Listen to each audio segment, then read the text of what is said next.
Okay, so now I'll just start painting out the stones right in here. And to do this, I'm going to use the same kind of brush like I had before where it's got the, open that up real quick, where it's got the hard edges and no pressure sensitivity, no tilt sensitivity. So I'll just go ahead and start painting right here in the layer masks for the side stone layer set. So I will hold down the hotkeys Control and plus to zoom in on that area. Alright, B for my brush, and bracket left to make it smaller, or I can just open this up and turn down my master diameter. And I'll begin. As I'm doing this, I'm going to use the already existing kind of creases and cuts in the stones.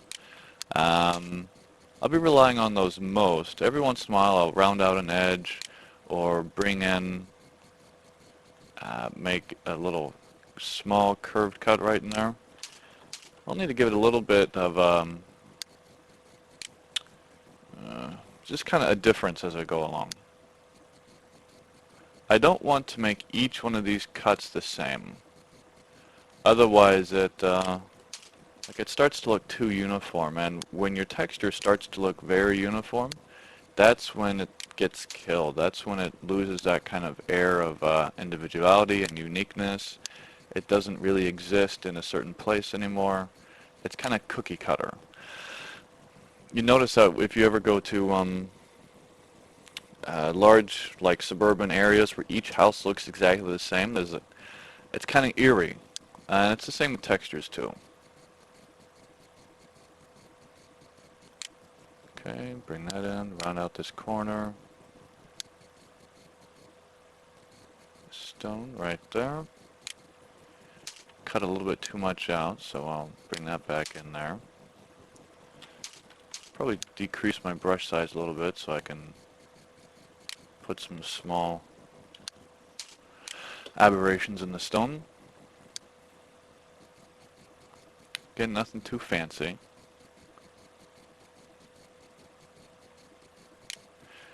Let's get a better look at this, because right now it's on the background of those very textured, very detailed textures.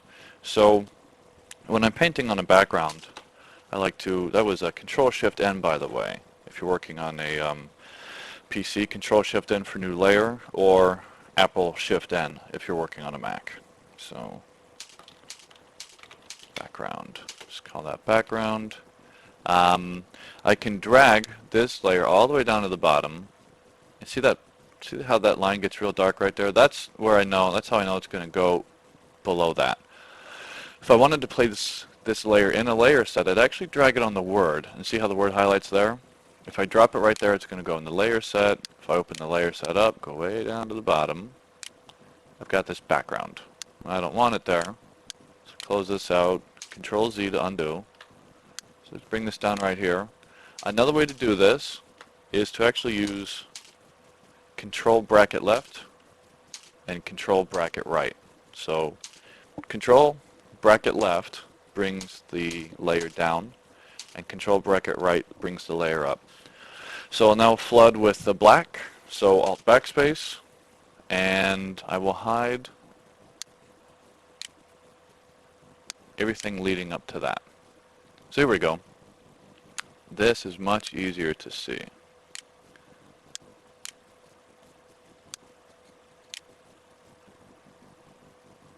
So I could get a little, undo that.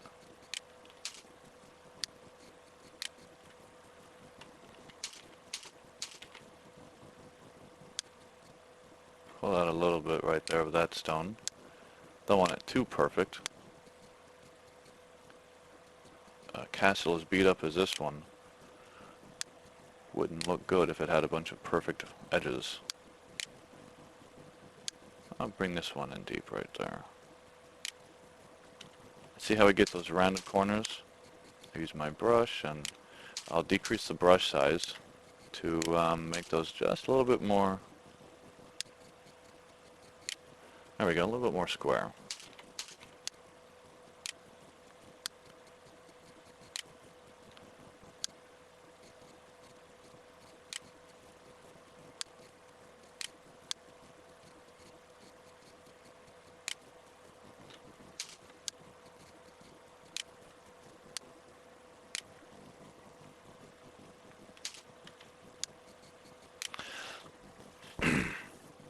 And again, I'm not switching back and forth between the brush and erase tool. Like if I take something out too much over here, oh, hey, that's too much. Because I'm using the brush tool on a layer mask, if I want to, make something opaque, I paint with black. If I want to bring it back, or if I want to make something transparent, I'll paint it with black. If I want to kind of bring it back out of the, hidden mode, then I'll just paint with white. Bring that right back. No worries.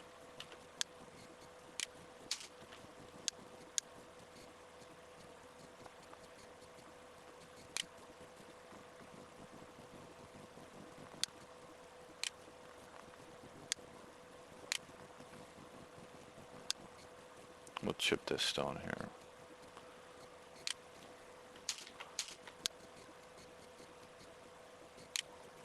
Like a bad tooth.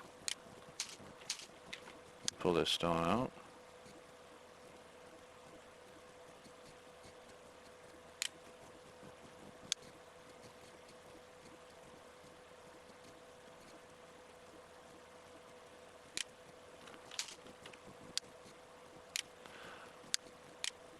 Now, my publisher and I have decided that we'll be keeping most of the actual drawing and painting in the video, and if you would like to fast forward at this time, then by all means, go ahead.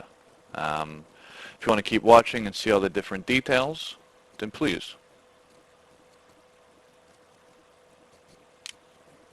Feel free. Round that out. Okay, now we'll come over to the other side. Again, start at the top. Now this time, obviously, I can't be working in the side stone layer mask, so I've got to, I'm going to rename these real quick. Side stone left. And now if I want to select the layer above, instead of using Control, bracket left or bracket right, which kind of shifts layers up and down, Alt, bracket left and bracket right will select the layer up or down.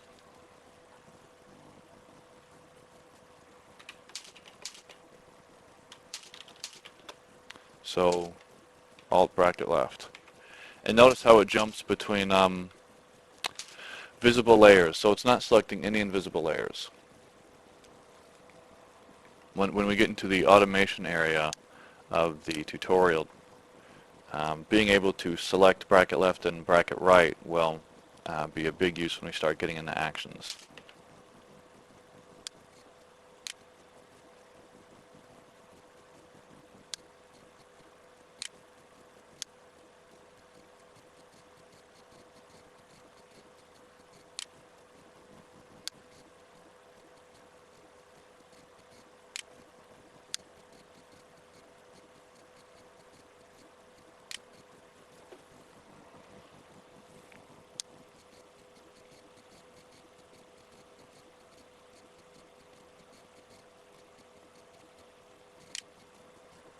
I wish I could play music, but we don't have any copyrights for that.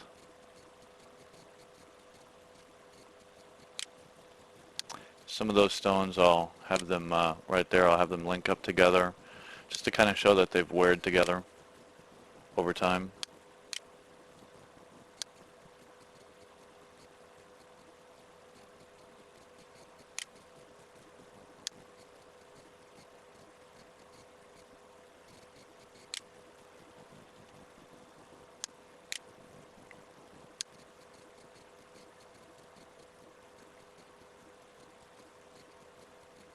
I know this part takes a while, but it's attention to detail that really makes or breaks any of your work. It's not just texturing, it's animating, painting, drawing, design. Detail will always make or break something.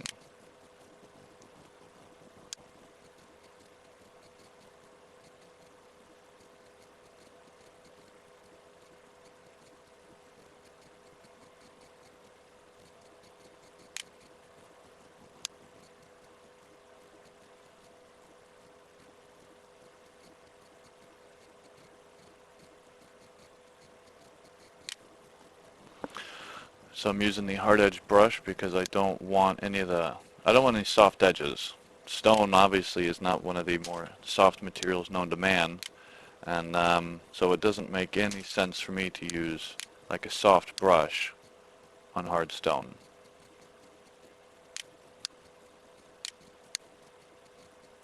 I'll just pull that stone out.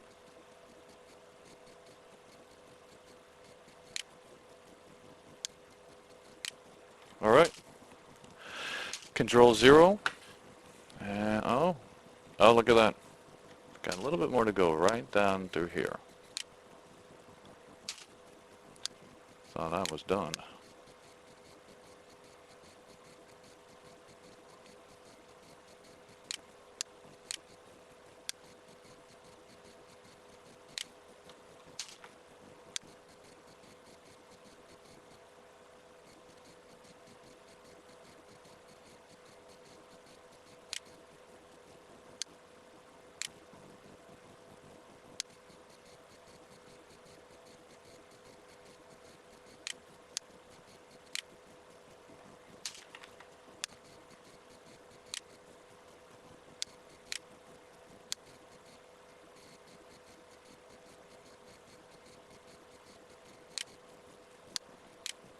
Just a few more stones.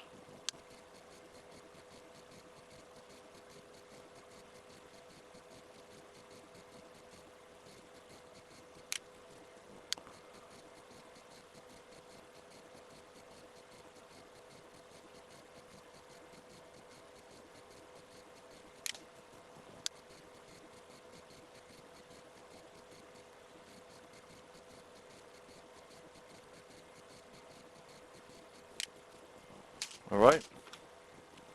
Beautiful. Okay, so right now I've got something that's kind of eating up some of my some of the memory usage. I can actually check right down here to find out where the memory usage is. Okay, so document sizes. Let's go with document sizes. Oh, right. So right now it says I'm anywhere, let's see, 53.9 meg I think is the largest it will get once it balloons out. So that's kind of large. So I'm going to take my scale amount right here and Control E, which will flatten that layer set, hide that, and plans, which I will Control E as well. And as I'm doing this, notice how now the that size is down to 44 meg, which is very much what we want. Okay, so I've got the side stones painted out. I'm actually going to go over here to the right and do a little bit more pulling out.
All right, I like that.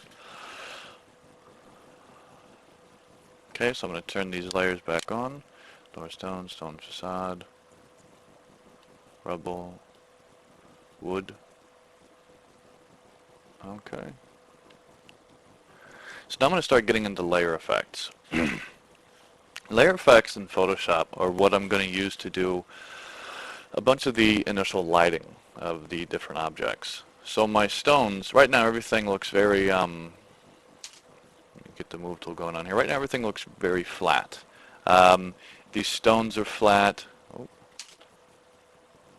I'll do that.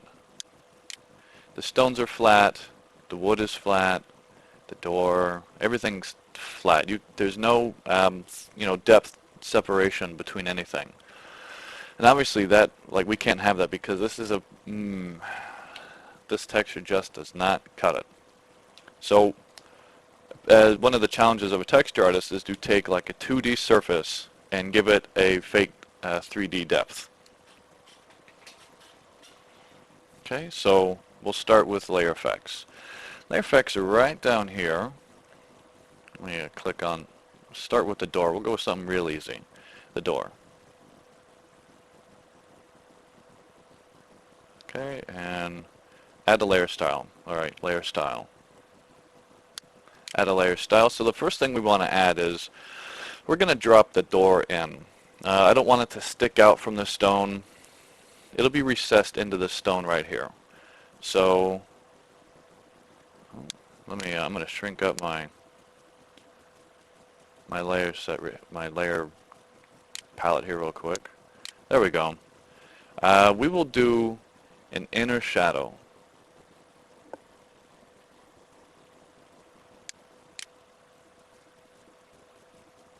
Okay, we're thinking. Alright, already you can see this faint little hint of a line.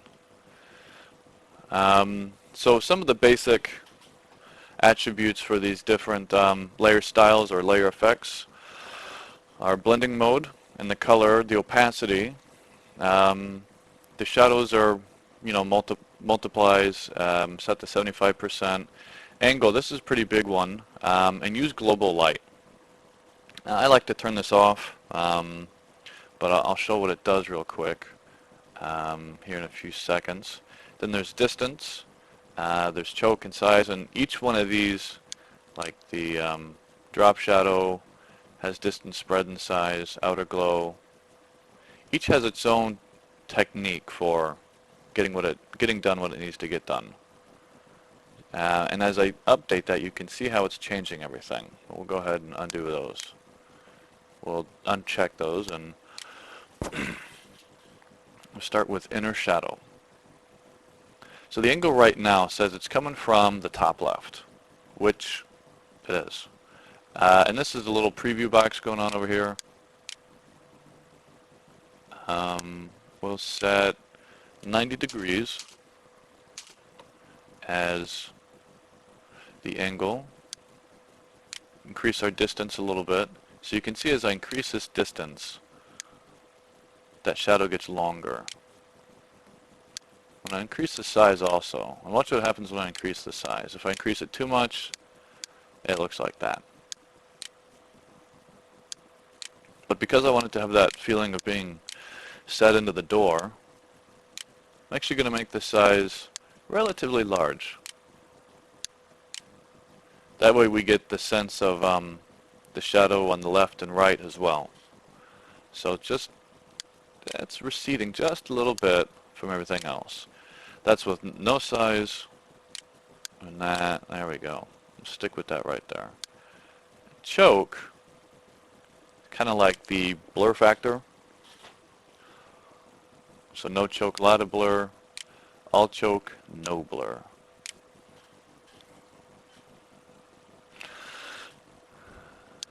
All right.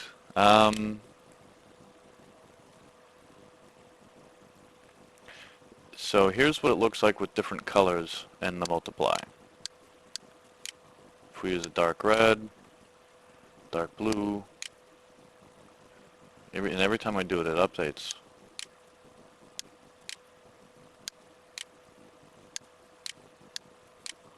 I think I'll stick with the dark blue. Okay, and that is complete.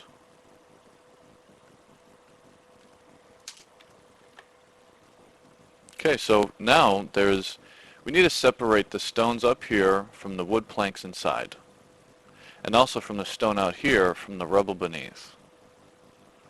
And actually, now that I see this, I'm going to pull out the stones from this rubble area. Let's go ahead and get our brush tool out. And I'll pull these away at a stone by stone basis. So I'm not going to break the stones up.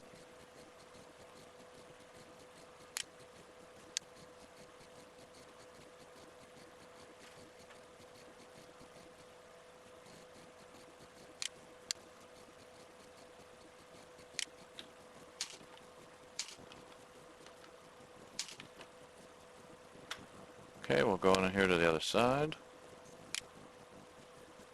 Get the right side now.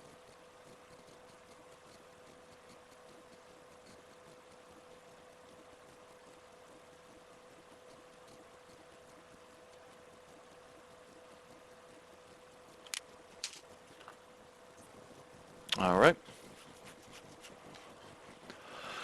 So the stone facade, I've got it placed above the wood planks and the rubble below, because on the depth distance from camera, that's above the planks and the rubble, but below the side stones,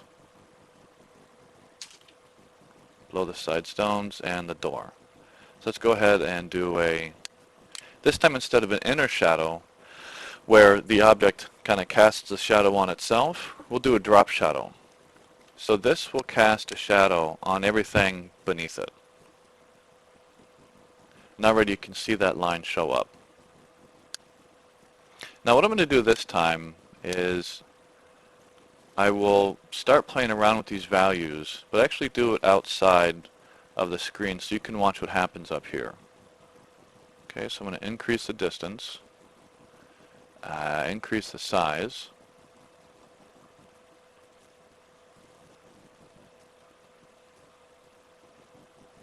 and that's increasing the spread a little bit. And for the drop shadow, instead of a choke like the inner shadow had, this has a distance spread in size. Okay, so I'll bring this back down here.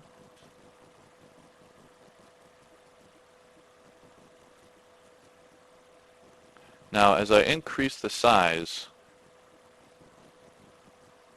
you notice that it starts making things a lot more blurry. Now I've got two different shadows going on up here. I've got these boards, which are pretty much like right beneath the stones, and then I've got this rubble which is set in much deeper. So what I'm going to do first is create the drop shadow for the rubble, and then I'll come up here and alter it for the shadow on planks. Okay, so I'll decrease the spread and increase the size, so we get that. I will increase the opacity so it gets darker underneath here and here. Increase the distance so that area gets really dark. And from there I will hit OK. Now for those of you that know Photoshop and have worked with Photoshop and layers, you might be wondering, how am I going to create for this and have different settings for this up here? The easiest way to do that is to actually make two different drop shadows for this layer. But you can't have two of the same layer effect on a layer at the same time.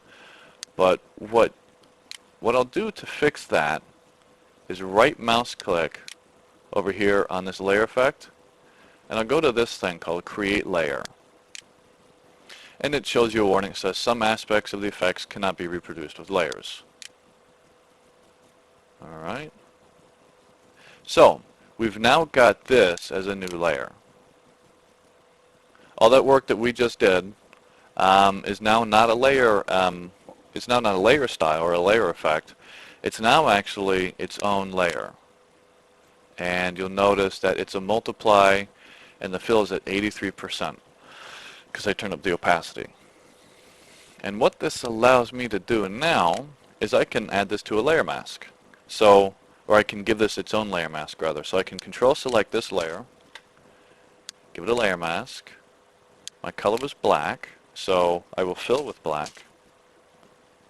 And this section right up here, I'm going to give myself a little bit of room to work with.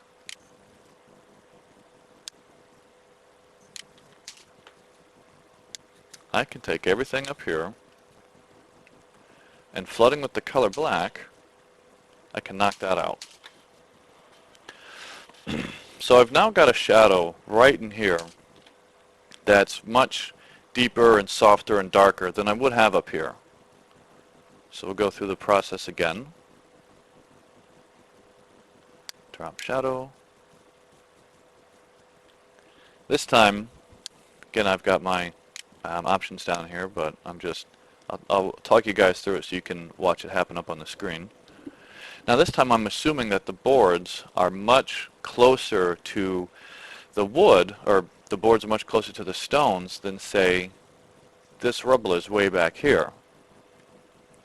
Alright, so turn up the spread a little bit. Turn up the size just a little bit. Okay, increase the spread. Turn down the size.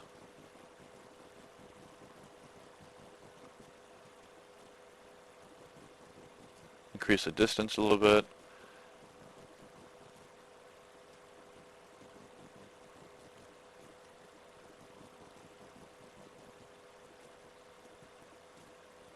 Okay.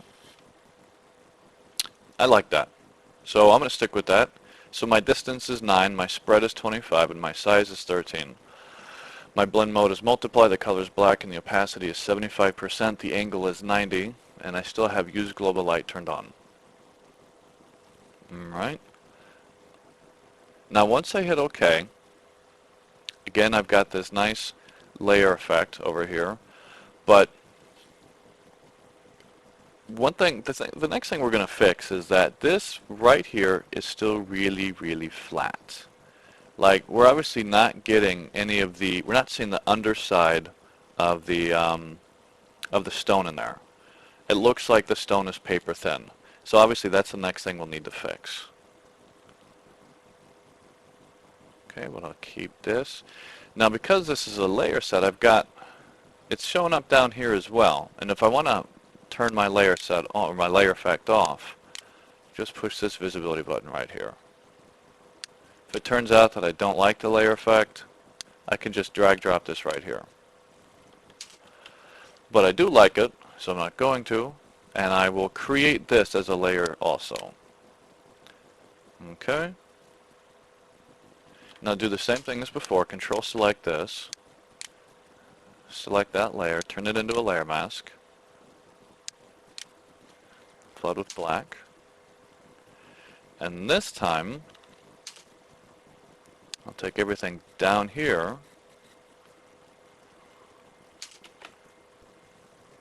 and paint that out. So now this separated layer effect is now only affecting right up here.